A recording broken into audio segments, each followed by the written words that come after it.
After a year and a half living in France, I have finally started to actually call myself fluent in French. Mistakes and vocabulary limitations and all of that stuff obviously is still a problem for me, but I'm fluent. I can converse, I can successfully communicate what I'm trying to say, I can understand. I think I'm finally there. Getting to the stage of being fluent in another language though is a huge challenge, and it's definitely an accomplishment that if any of you guys are fluent in more than one language, you definitely should be proud of yourself for it. But as we're studying a language and getting there step by step and slowly getting more comfortable and learning more, we often kind of sit there and wonder to ourselves, when can we actually call ourselves fluent? What does it actually mean to be fluent? I mean, obviously you can tell the difference between someone who is very much not fluent and someone who clearly is quite fluent. But I mean, there's that middle ground that everyone's got to go through. There are ways, of course, to get a professional's opinion about this and actually go and be tested and all of that stuff if you really want to know your textbook level and exactly how good you are on a scale. But a lot of us just kind of want to get a general idea of where we are, where we're going, how much further we have to reach a certain goal, whether it's fluency or perfection, like actual true bilingualism, if that's even a word. Whatever the end goal may be, fluency is often a huge milestone for language learners like me. Because I've gone through this process firsthand with French, I noticed some stuff about the transition that some of it was very predictable and things that I kind of expected, and other things kind of caught me by surprise, and I didn't quite expect that to be something that struck me as a milestone in my journey to fluency, basically. So today I thought I would talk about a few of those kind of non-textbook things that are little indicators that you're getting closer and closer to fluency. The first one is one that you've probably heard about if you've done a little bit of reading about fluency, but it's that you start to think easily in the other language. I've talked about in a lot of my past videos, and I know a lot of language teachers and a lot of language enthusiasts would support this idea as well, but I've talked a lot about when you're trying to learn another language, it's really important when you're speaking it to also think in the language as much as possible. It does take time to get that way to where you're not constantly translating from your native language and putting it into the other one as you're having a conversation, but that is an indicator that you're getting closer to fluent if you can do that. Even further than that, a really good indication that you're getting really comfortable in that language is when you're not just trying to have a conversation with somebody and you're thinking in that language when you're trying to converse, but that you just start thinking in that language anyway. I do speak English mostly at home, so a lot of my thoughts are in English, but as soon as I start listening to French music, or if I put on a French show in the background, or when I'm watching a French video and I start thinking about something else, anything like that where my brain just kind of goes on a tangent and it's not part of a French conversation, it will often be in French. Especially if I'm in a sort of French environment and in the background, that's sort of where my brain is. If you're just going about your daily tasks, if you're doing the laundry or running your errands or whatever, and you can still channel those thoughts in the other language without necessarily having a need or being forced to try and channel those thoughts in the other language,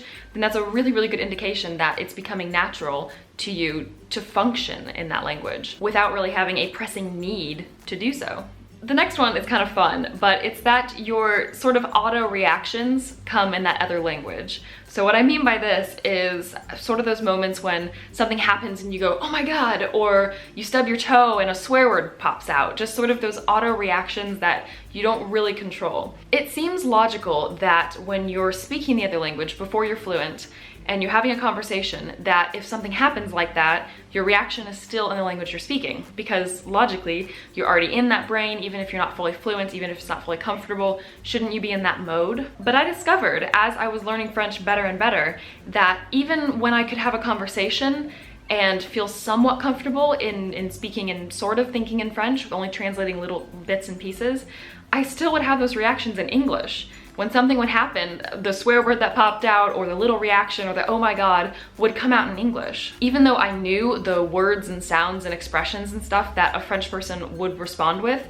and those were comfortable to me and I could have produced those, it just wasn't natural. It wasn't my natural reaction. Now that I'm at a higher level of French, I actually do respond a lot of times in the French way. I say the French phrases, the hola, and make the little sound like so many French people do. I do all of that and it's natural. Not that I do it all of the time, of course, sometimes my English speaker still pops through and I still have reactions that are very Anglophone, because that's just who I am, and you will never quite lose your native speaker tendencies and sounds and reactions and things like that. You'll never completely lose it, but when it starts to actually become natural to respond in the other way as well, you know that you're definitely getting more fluent. A lot of people talk about different personalities with different languages, and I think this is really key. This is why people who are fluent in more than one language seem like they have a different personality. It's not completely a different personality, but your reactions and your expressions and the way you sort of, express yourself basically is different.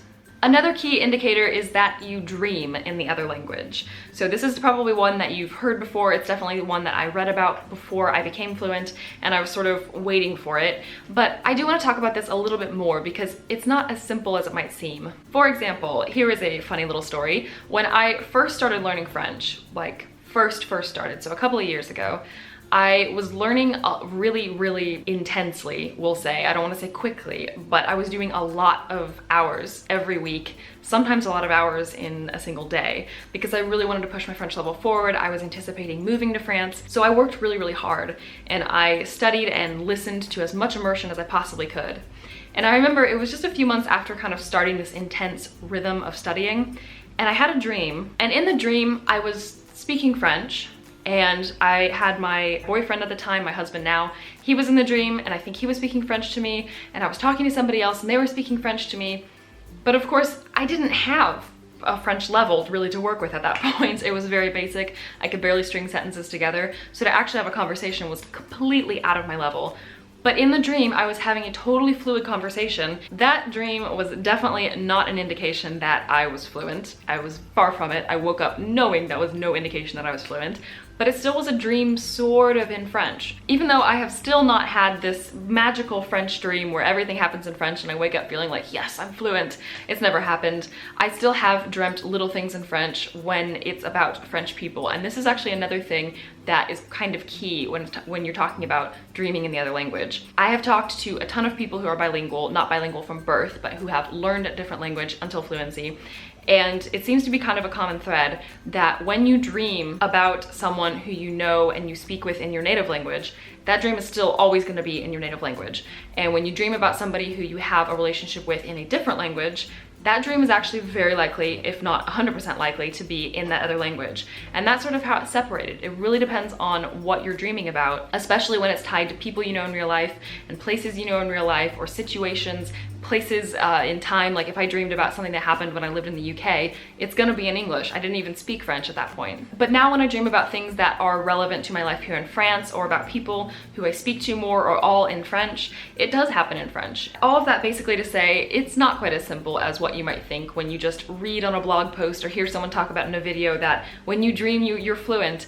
It's not quite that simple. There's actually a lot of little complications and a lot of reasons why you may or may not be dreaming in that other language. Last but not least, a really good sign to me as I was getting fluent was when you can start to understand things without really fully realizing what language you're understanding them in. No matter how many languages you can comfortably speak, if you stop and you think about what language you're speaking, it's really easy to know. It's not like you just forget that you're speaking English or French or something. You know what language you're speaking. But what I'm talking about here is not the ability to recognize the languages, but the ability to actually fully understand something without having to register what language it's in. When I first moved to France, I could understand some of the street signs. I could understand some of the conversations that I heard around me, but I had to focus and I had to really think. And I specifically noticed when I was trying to hear a conversation or trying to read a sign, I noticed what I was trying to read because it was a struggle. It was something that I had to really think about, even if it was vocabulary I knew. The longer and longer I lived here, the more I got used to being surrounded in French. It got much easier, but I still had to think and I still had to look at a sign and understand it. And often when I did understand it, if it was something a bit out of the norm, out of the everyday norm, I would feel really proud of myself for having understood it. But now I've actually gotten to the point where I can hear someone have a conversation next to me, or I can read a sign and understand something, and I can do all that without actually thinking.